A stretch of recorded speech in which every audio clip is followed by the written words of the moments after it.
জিন্দাবাদ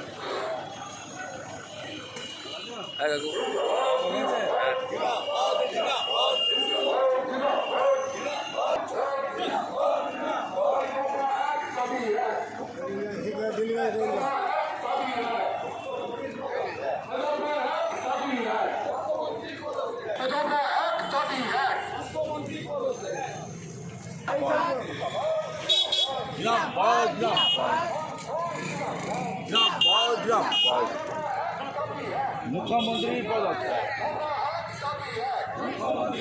সংকট বাড়ছে।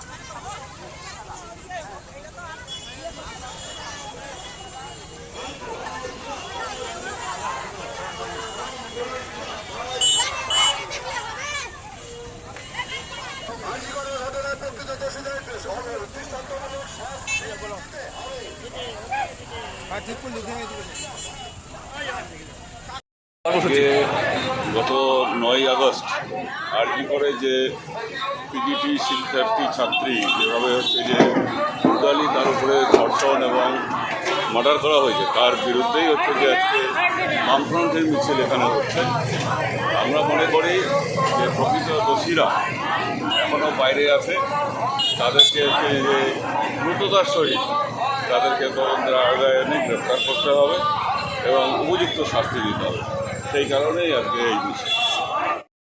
9 তারিখ থেকে শুরু হয়েছে আরজি করে যে চিকিৎসক যে নৃশংস হয়ে রেপ হয়েছে এবং খুন হয়েছে এবং তাদের দোষীদের গ্রেপ্তারে হত্যাকারীদের গ্রেপ্তারের দাবিতে আমাদের এই আন্দোলনটা জারি আছে এবং সেই আন্দোলন আমাদের গোটা জেলা জুড়ে হচ্ছে। আজকেও আমরা ইসলামপুরে বামফ্রন্টের পক্ষ থেকে প্রতিবাদ মিছিলে বিক্ষোভ মিছিলে সামিল হয়েছি যে দোষীদের মানে মূল মাথা তাকে গ্রেপ্তার করতে হবে।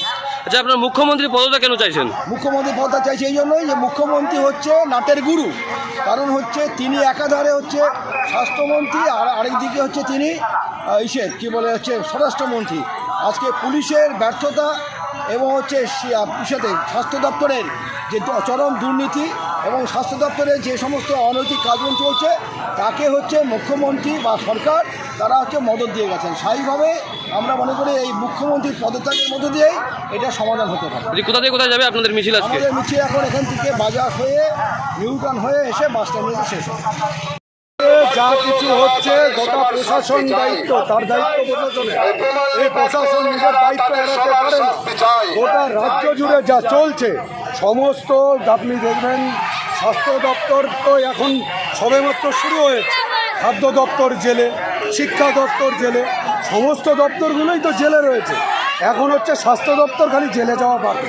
এই যে তথ্য প্রমাণ লোপাটকারী, এই লোপাটকারীদের মুখ্যমন্ত্রীর এত কিসের দয়া যে তাদেরকে হচ্ছে প্রাইজ পোস্টিং করে, এর জন্য হচ্ছে তার পদত্যাগ চাইছি আমরা। আরে সিস্টেমটাই তো পরিষ্কার চালায় হচ্ছে মুখ্যমন্ত্রী, স্বাভাবিকভাবে মুখ্যমন্ত্রী পদত্যাগ চাইবে, এটাই তো স্বাভাবিক। এই মিছিল করা শহর জুড়ে নেতা যুব নেতা কলকান দাশগুপ্তের নিঃশর্ত মুক্তি চাইছি আমরা।